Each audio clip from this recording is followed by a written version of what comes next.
Leman Beit Hashem Elokeinu Avak Shatov Lach. Leman Beit Hashem Elokeinu Avak Shatov Lach.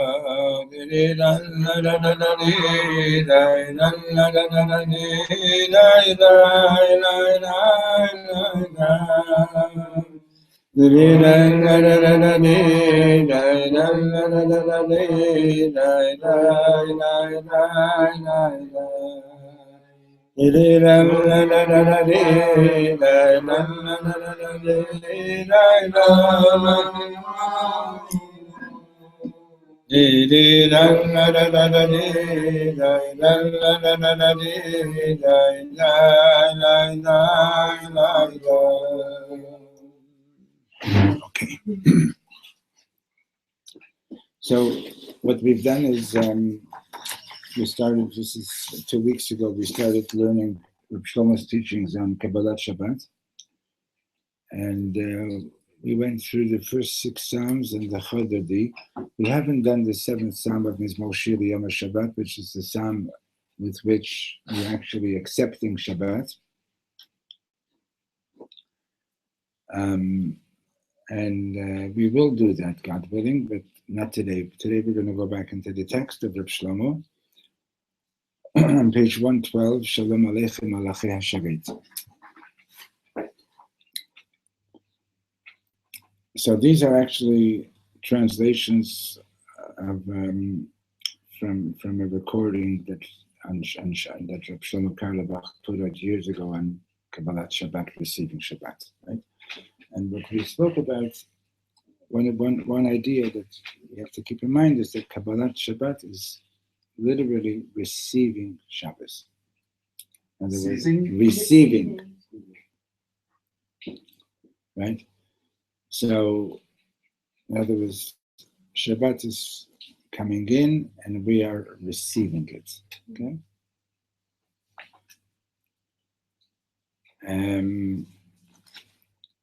Which, and just to use some different words, it's like sort of like getting yourself ready to make space for Shabbos to be in you, right? To actually receive it. Like when you're receiving a guest, right? What does it mean as you're receiving a guest? So depending on how well you receive them, that's how much you're connecting with them, right? You can just open the door and let them in, that's one thing, right? But then there's also just receiving, like I've been waiting for you, like, you know, like I'm really so happy that you're here, and so on, right? So the whole Kabbalat Shabbat service is all about receiving Shabbat. Okay? And with the 7th Psalm of Mizmor Shir Yom HaShabbat, that's the Psalm at which is now you've accepted Shabbos. As you've accepted Shabbat, Shabbat is now here. And like I mentioned, there's a little shul across the street here. They literally, they're like clockwork all year long, literally clockwork. Have you been there to this little shul? And when they say Mizmor Shir Yom HaShabbat on Friday, you know the sun just set. It's like they're like clockwork, okay? When they do the Amidah in the morning, you know that that's exactly sunrise, okay? So by saying Mizmor Shir Yom HaShabbat, you're accepting Shabbat upon yourself. Now, if you're davening in a shul where the davening is later, and you're not saying Mizmor Shir Yom HaShabbat exactly as sunset, so Shabbat comes in whether you said Mizmor Shir Yom HaShabbat or whether you didn't, right? But let's say, for example, in some communities, in summertime, when Shabbat begins late, right? So there are a lot of synagogues that have the Friday night services early, right?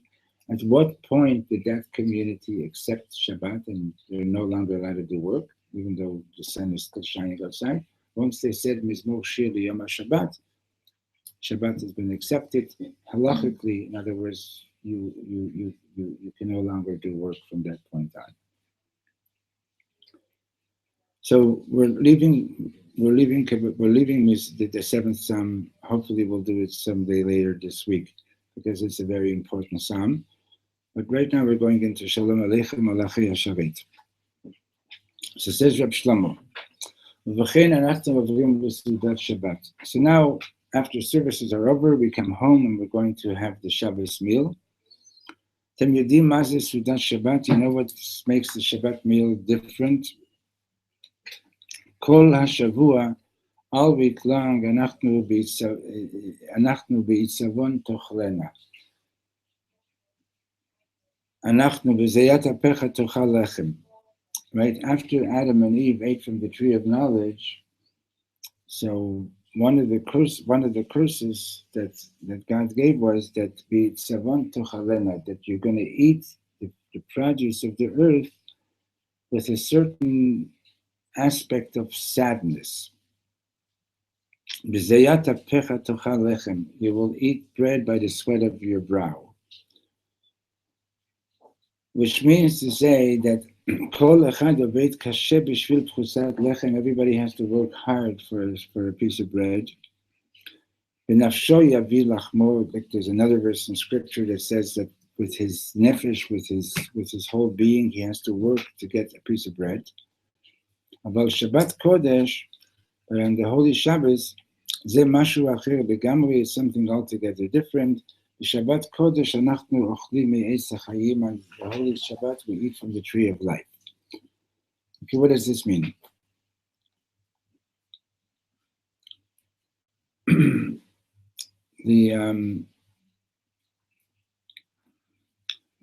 As a result of eating from the tree of knowledge, there was a disharmony.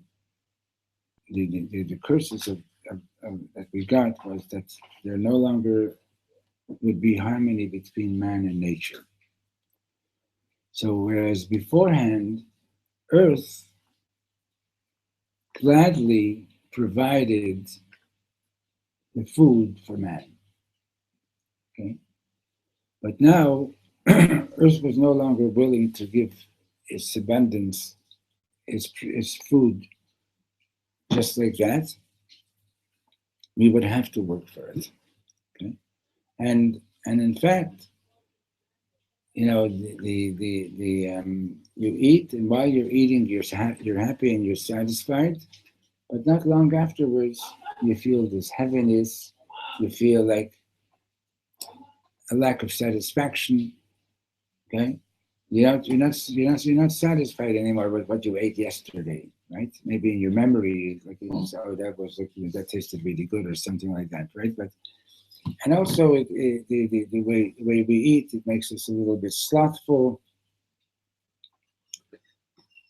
So we're not getting the full measure of goodness from the food that we eat ever since we ate from the tree of knowledge. Okay? So he says, but on Shabbat, eating is altogether different.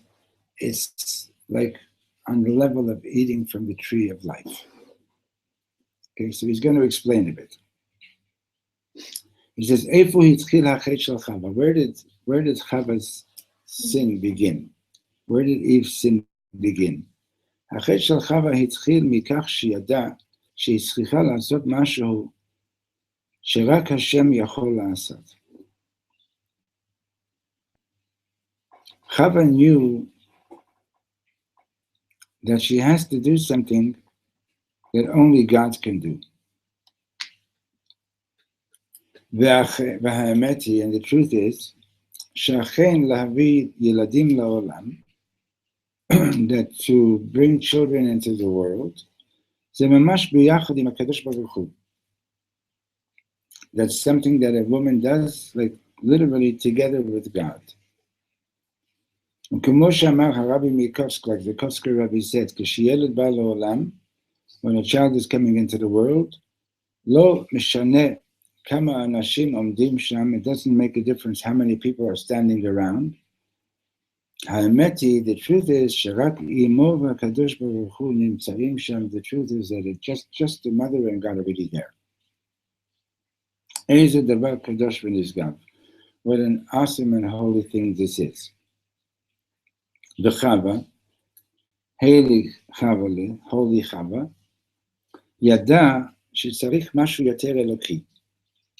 She knew that man has to do something more divine. So the serpent came and told her, At yudat ma sricha, you know what you need to be more divine? Ladat tov vara. You have to know good and evil. You have to know what's good and what's evil. Which was obviously a mistake on her part. וביום שישי אנחנו מתקנים את החטא הזה, and on Friday we are fixing this sin. So,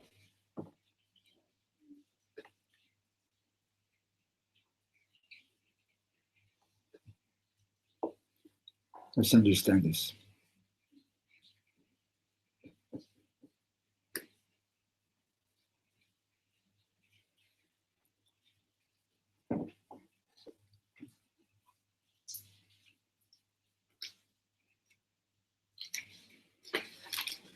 Okay, let's start with this. What does it mean to be holy? What does Kadosh mean? Everybody's looking at me like I'm supposed to know and you guys are not supposed to know. What? To walk in the way of the divine, like following Torah. Okay, true. Now, only Hashem is Kadosh. Only God is Kadosh. Okay? The literal meaning of the word Kadosh pretty much means separate. Okay? We can't even really define what Kadosh means. We have some understanding of what the word means, but so for us to be Kadosh, it means to basically to be connected with God's will according to the way, as He wishes it, as Hashem wishes it.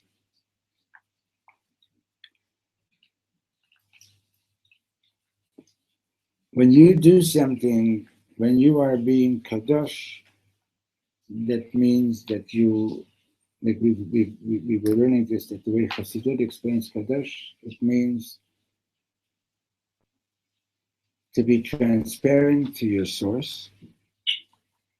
To be transparent to your source, meaning to say that, for example, you're giving someone a glass of water. Somebody was thirsty, you're giving them a glass of water.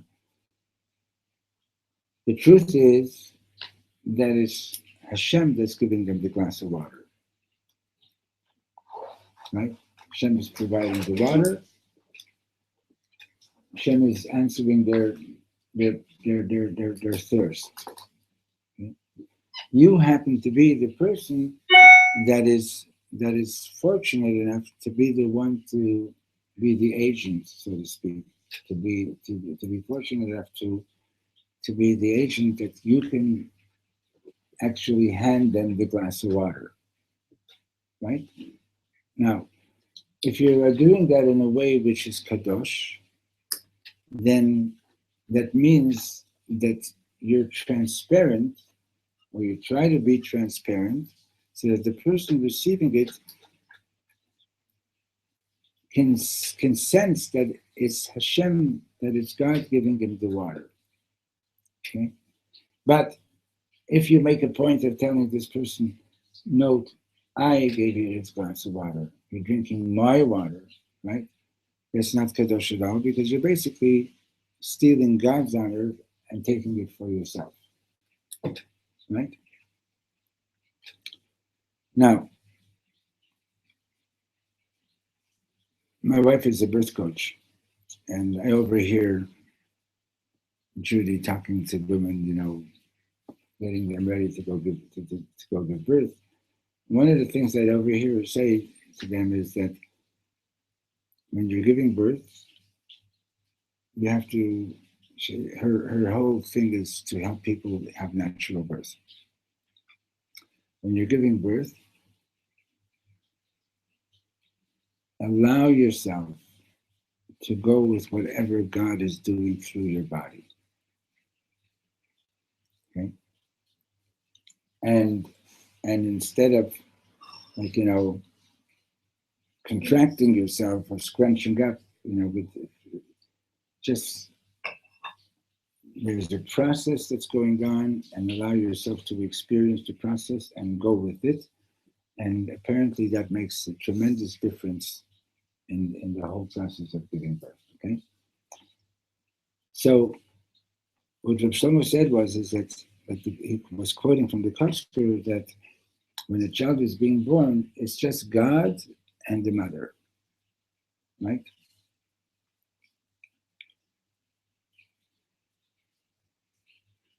Chava, for some reason or other, thought that she's got to do something more divine. In other words, for some reason or other, like just being with God and being divine by being with God, by being in union with His will, she thought that maybe I myself have to be more divine. Okay? And the serpent came and said to her, and that was her mistake. And serpent came and said to her, oh, if you will eat from the tree of knowledge of good and evil, then you will really know what's good and what's not good, right? And you will be more divine. Vahitem kelohim, you will be like God. Okay? So consequently, as a result of eating from the tree of knowledge, we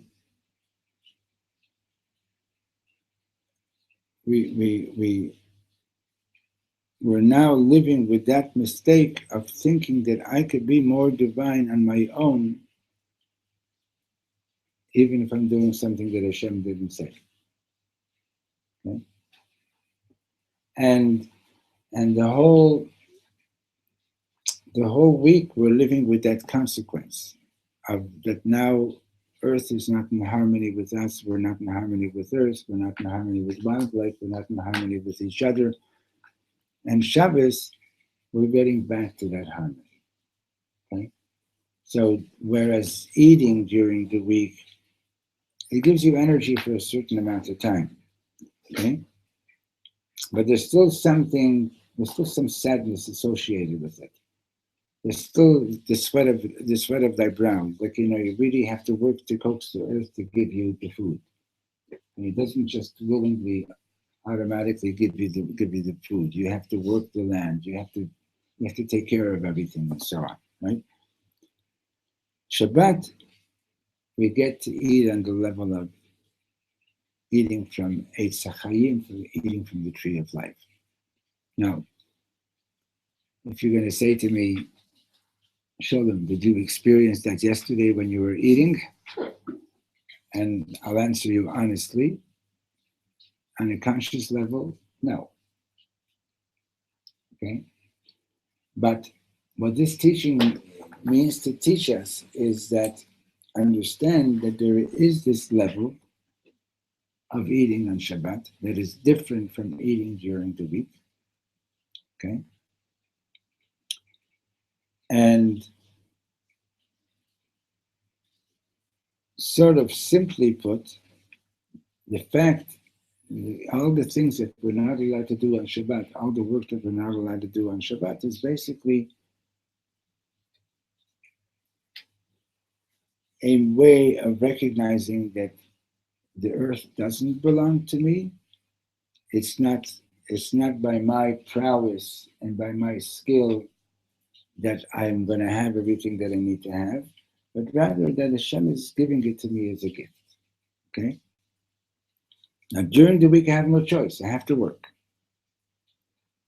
Shabbat, by not working, I'm recognizing that we're trying to get back into the harmony with the world that existed before we ate from the tree of knowledge. Right? We're trying to get back into that harmony that we had before. And to get back into that harmony, I may not do anything that is an act of anything which is me acting upon the earth, me making changes in the world, because if I'm going to make changes in the world, if I'm going to put a seed in the ground, if I'm going to harvest something that's growing and so on, I am making changes in the world and I'm saying it's not good the way it is, I got to change something. Okay? So, Shabbos, we don't work. We say everything is just the way it should be. Okay? That kind of consciousness makes the eating different as well. Okay? It's like eating. Shabbos comes in, we're in this. Everything is perfect right now, and you'll have to share with me. Okay? Everything is perfect right now. Did you moved and all that? No. Yeah, not yet. Okay. So,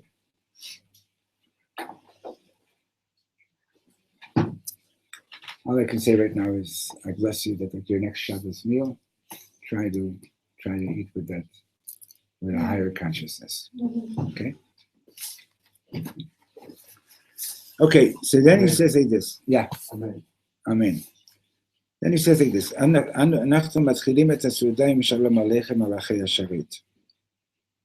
We start the Shabbos meal by first singing Shalom Aleichem. And then we bless our children. Malachei HaSharet Shelanu, our ministering angels. Our children are like our angels. Eze Malachim Yesh Lanu Hayom. We have such beautiful angels today. Kach Amar HaRav Kook, Zecher Kadosh Livracha, this is what Rav Kook said. Hasiman ShaMashiach Kvar Ba, one of the signs that Mashiach is already on his way. Hu Shayiladim Shelanu B'chol Yom Nirim Yoter Yafim, Yoter Amukim. That our children, every day, they're more beautiful, they're deeper, Yoter Mitzukim B'dvash. Pardon? Sweeter than honey. ובכן, בשביל ילדיי, בשביל הילדים שלכם, so for my children and for your children, בשביל הילדים של כל עם ישראל, תעזרו לי לשיר שלום עליכם. And he goes ahead, and at that point he starts singing Shalom Aleichem, peace unto you. Okay, so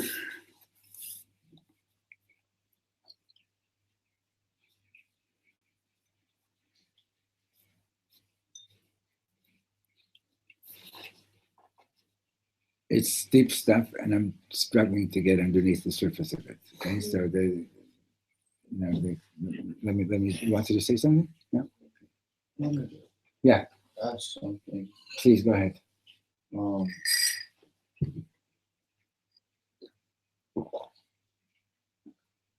Is over earnestness to like be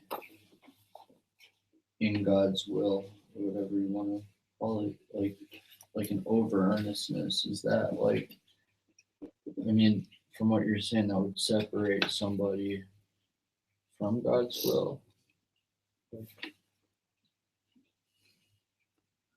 I think I know what you mean, but can you explain yourself a bit better? Like sometimes you come across people with like a devoutness about them, like, and it's like God this, God that, God, you know, and I don't know. It's Are you saying that sometimes you just become so conscious of yourself that it's keeping you separate from just being there?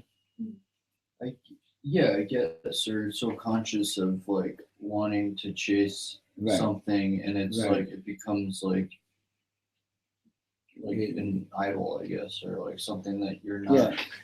So you're making a good point, an important point, and somebody said something. No. Are you saying like it's you become like outside of yourself?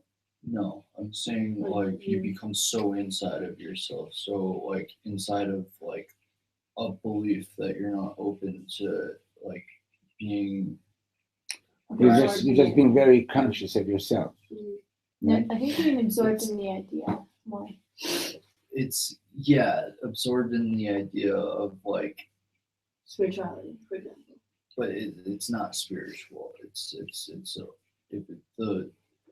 becomes like a rabbit hole. I guess it's something. It's so hard to, because I feel it off of people, but I don't. It's kind of like a self-centered thing, and you're not aware of what's going on. I guess lack of reality, lack of awareness as to like. They're just within, but not above. Yeah. It could be a problem. Yeah.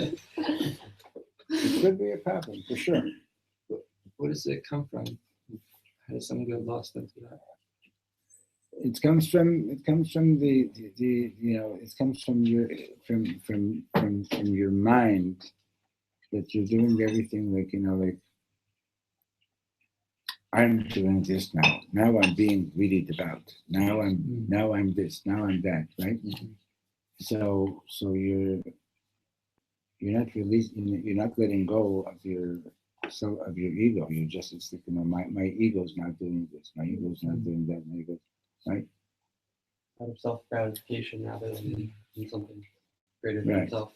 Right. Huh? I said the opposite of that is shipless. Right. What's shiflut? Shiflut, it's a Hebrew word. It means humility. Yeah. What's the word? Humility. Yeah. Shiflut. Yeah. I had an idea I wanted to share based on the second paragraph we read. So it was reminding me about how, like, sometimes it's very easy to almost lose Hashem when it's too comfortable. Like maybe she was so connected that for her it was almost like the everyday, and she felt like she needed more. It's like, even in childbirth, in your example, like sometimes the struggle, or even in everyday life, the struggle is almost as a constant reminder towards strengthening our connection, towards seeking out different avenues. But if everything's just so comfortable, then we'd have to be looking for something else. Couldn't God be? God is like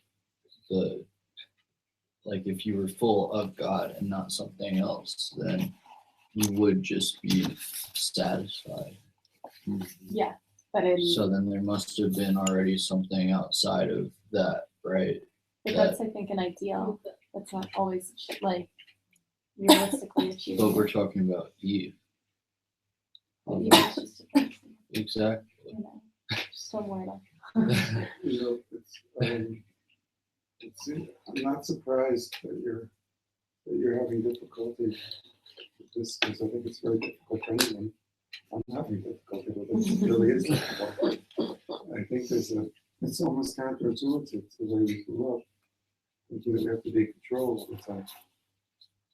And in the 6 days of doing, 6 days ago, we're doing, we kind of get full of ourselves, and we're raised to like achieve, to get somewhere. I think especially men, streamline going, and I think that might be easier for women because women are more around Whatever, yeah. and more sharing, and we think we have to be the best. Also, men more than women, I think. And here it was Chava was the one that wanted more, and she had wanted to understand more. I don't really understand her. I don't understand it, but I think it has something to do with Okay, needs okay. control. Yeah. Was Chava's theory was that But what you're saying about control is good. yeah, that was her theory, that she wanted to control her journey to God? Or enhance it. Like, instead of like just allowing the flow of it, it's like more, I'm making this decision and I'm making that decision kind of thing. And that was a mistake. She was already so connected to the divine, but because it was so everyday for her, it wasn't time anymore. It was someday. Well, it was still the first day of her life, you know. I don't know if it was every day for her I'm yet. still gonna propose that mundane, if it was simply the divine, that wouldn't be a mundane, you know what I mean? Like it had to be. Yeah, but that's correct, Ben. I think we're just going a little bit of a different direction. As if you're totally given over to God, like everything else is perfect. Yeah. Okay, yeah, you can share with Michelle.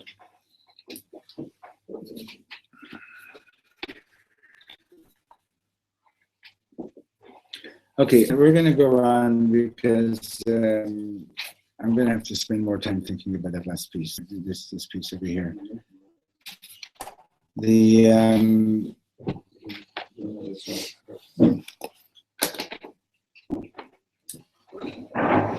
Okay. Page 113. I think it's clear as we go on. So Malachei HaSharet, the ministering angels. The Sharet means to serve. Acharei HaTfilah Shalom, we're on page 113. After davening, we all wish each other Shabbat Shalom, Echad Lasheni, Umadim Abayta, we come home. ואז כל אחד שם לב שמשהו קרה לבית שלו. Then everybody feels different in this house. ופתאום מלא במלאכים.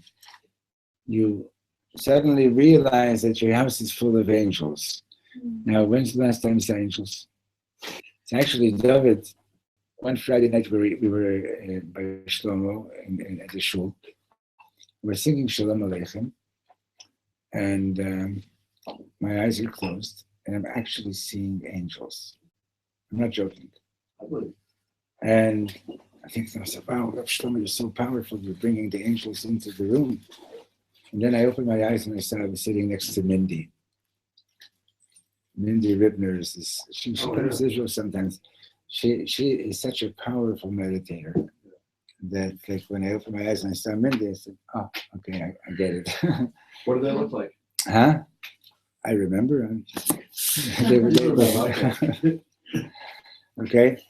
In any case, so when the only reason I shared that is because when Shlomo says we realize suddenly that the house is full of angels, he would actually, I'm pretty sure he actually saw it all. Okay? אתם יודעים מי הם המלאכים האמיתיים? You know who the real angels are? הילדים שלנו, it's our children. באמצע השבוע אני מסתכל עליהם. During the week I look at my children וחושב שהם רק ילדים. I think that they're just children.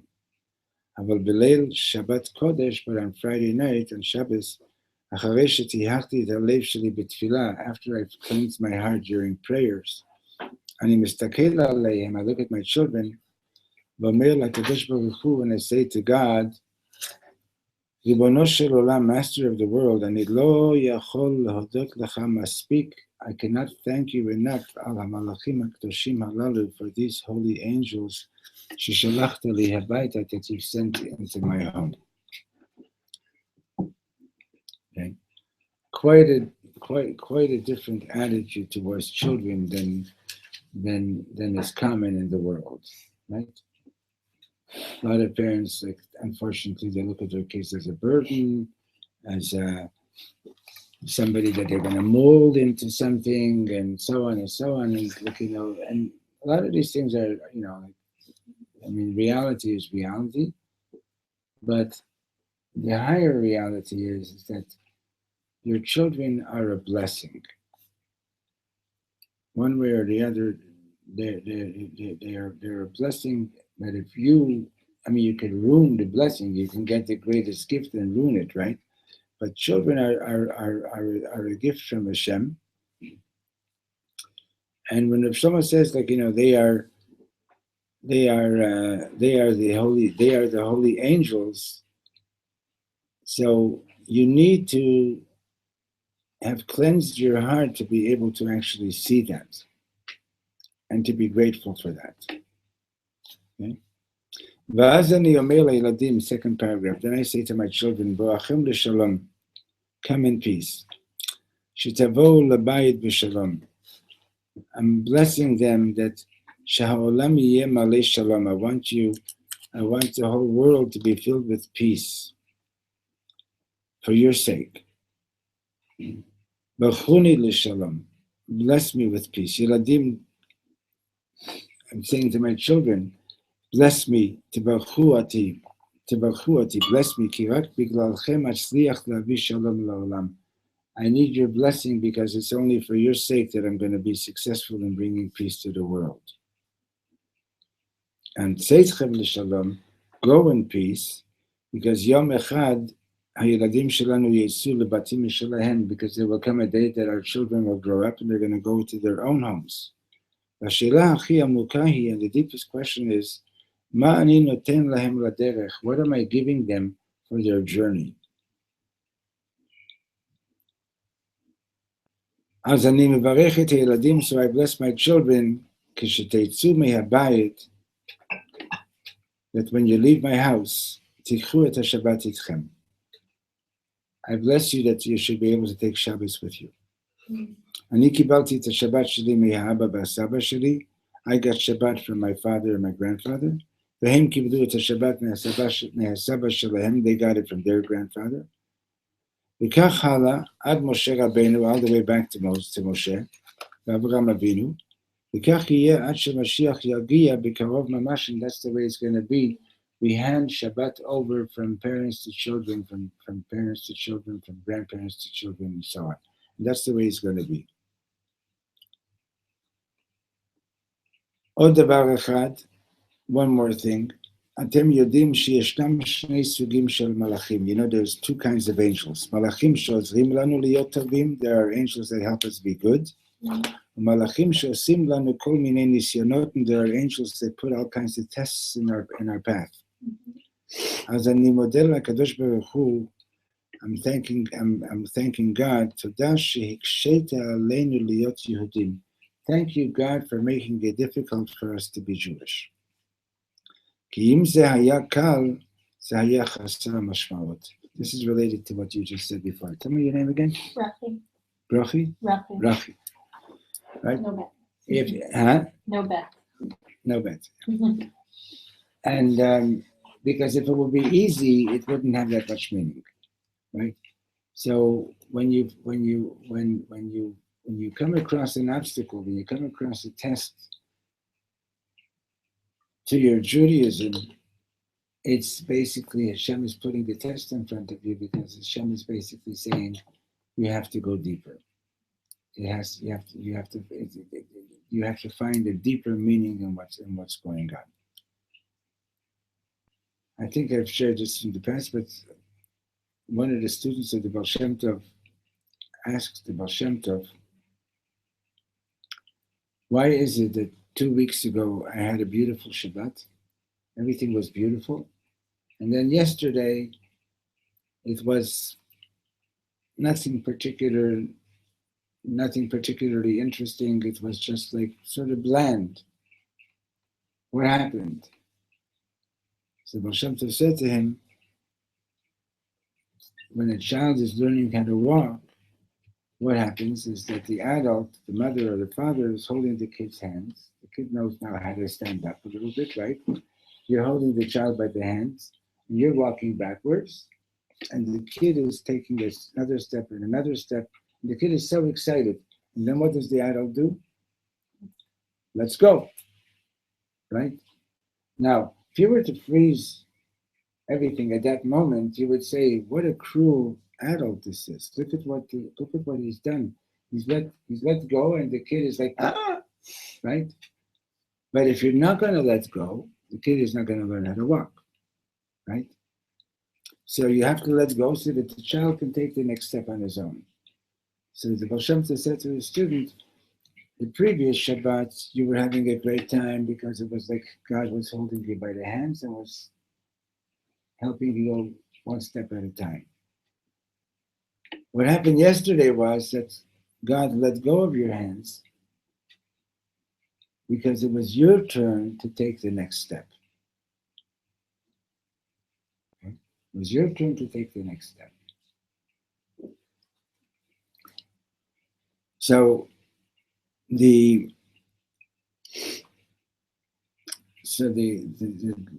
Reb Shlomo just said was that there are two kinds of angels, right? We say Shalom Aleichem Malachei HaShalom. It's in the plural, right? We're thanking God for both kinds of angels. We're thanking God for the angels who help us do good things, and we're also thanking God for the angels that put obstacles in the way, because thanks to the obstacles, we go deeper, we grow, we develop better, and so on. Now that's so long as I don't give up. But if I give up along the way, if I just say, "Oh, this is too difficult, forget it," then I'm not going to grow. I'm not going to get anywhere. Okay.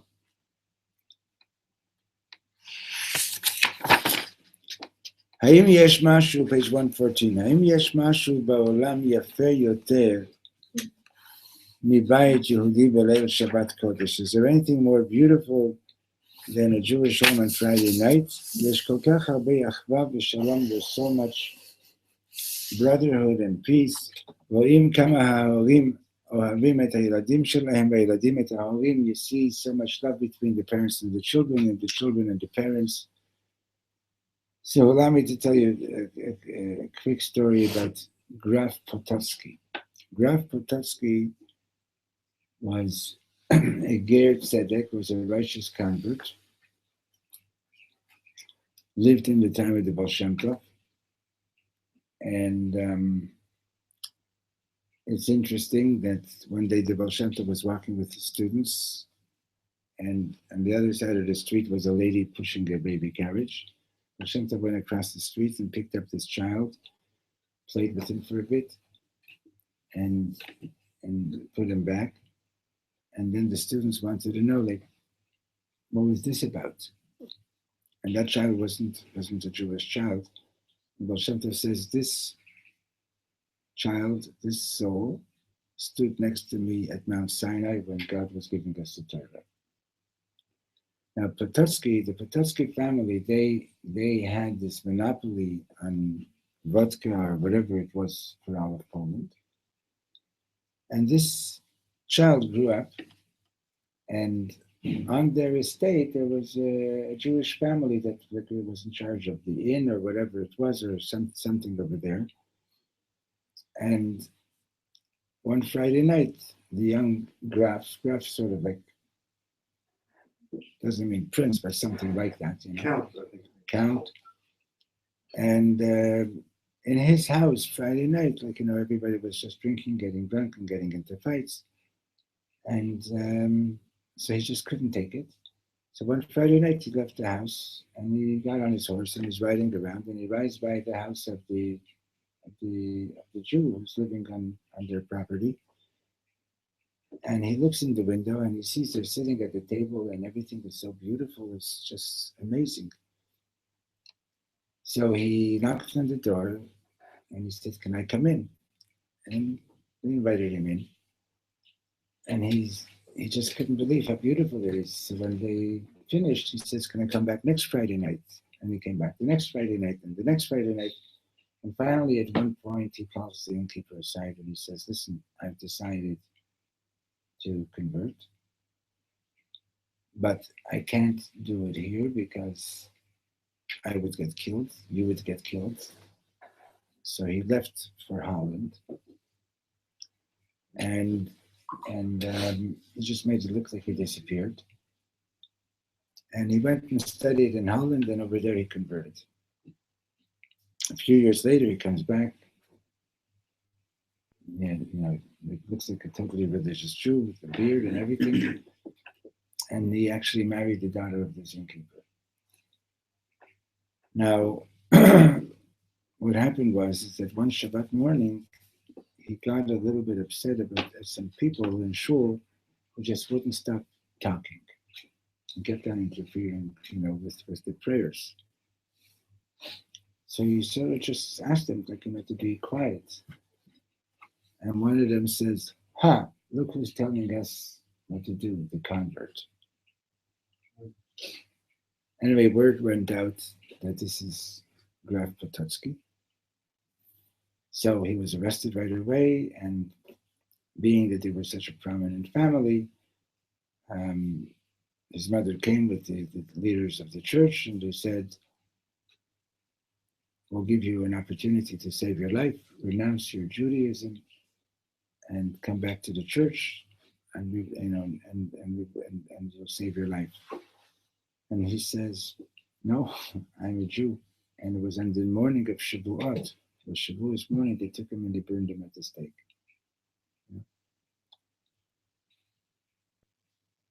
What reminded me about the story is that, he was really attracted, his initial attraction to the whole, which led him to conversion, was the beauty in the home that he saw that, in the home of this Jewish family. The lesson to us, or one of the lessons to us, is that Shabbos has to be beautiful. Shabbos has to be beautiful. You find,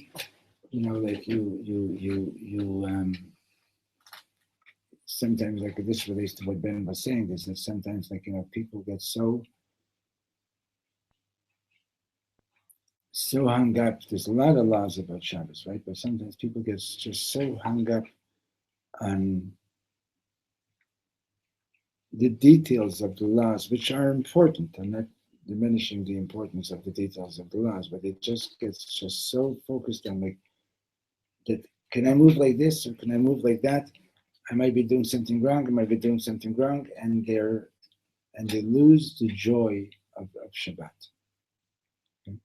I think I told the story last week that once the Baal Shem Tov asked in heaven, he wanted to know who's going to be his neighbor. If he's going to end up going to hell, who's going to be his neighbor? And if he's going to end up going to heaven, who's going to be his neighbor? So he was taken, so first he was shown who's going to be his neighbor in hell. He's taken astral travel. He's taken to the house of this rabbi, who's sitting in a chair the whole Shabbos. He's not even getting up because, God forbid, he might step on an ant. And he's screaming at everybody, don't do this, don't do that, don't do that. And he's informed that if you're going to end up in hell, this is going to be your neighbor. Who's going to be my neighbor in heaven? So he's taken to this town, and it's Friday night, and there's this party going on in the dance floor, and there's a band playing. This is the way Shlomo described it. And there's music, people are dancing, and who's this Jew? And I think that was upstairs there, I think. Check. Who is this Jew? This Jew is the guy who's running the party. And he goes up and he asks him, so who are you? What are you doing this Shabbos? What's all this about? So he says, I'm the only Jew in town. I don't know anything about my religion. All I know is that my father told me that Shabbat is a very special day and you got to be happy. So I organize a band every Friday night, and I invite the whole town to come and celebrate. Okay. So obviously the story is just pointing out the contrast between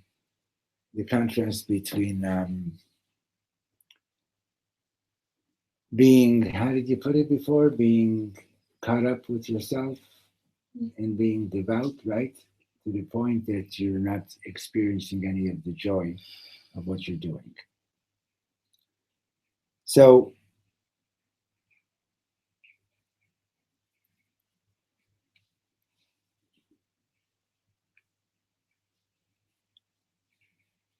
initially when somebody is like, learning the laws of Shabbat, there's a natural anxiety. Can I do this? May I not do? May I do this? May I not do this? Etc.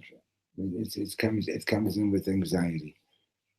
But you got to remember, okay, I'm doing my best, but it's Shabbos. Like, let's enjoy Shabbat. Let's focus on the joy as well. Okay, I apologize for starting late, and I apologize for before I began the class today, just too many things happened in the 5-10 minutes before we began, so I wasn't totally relaxed with it. So the Mr. Shem tomorrow, okay? Got it. Thank you. Thank you.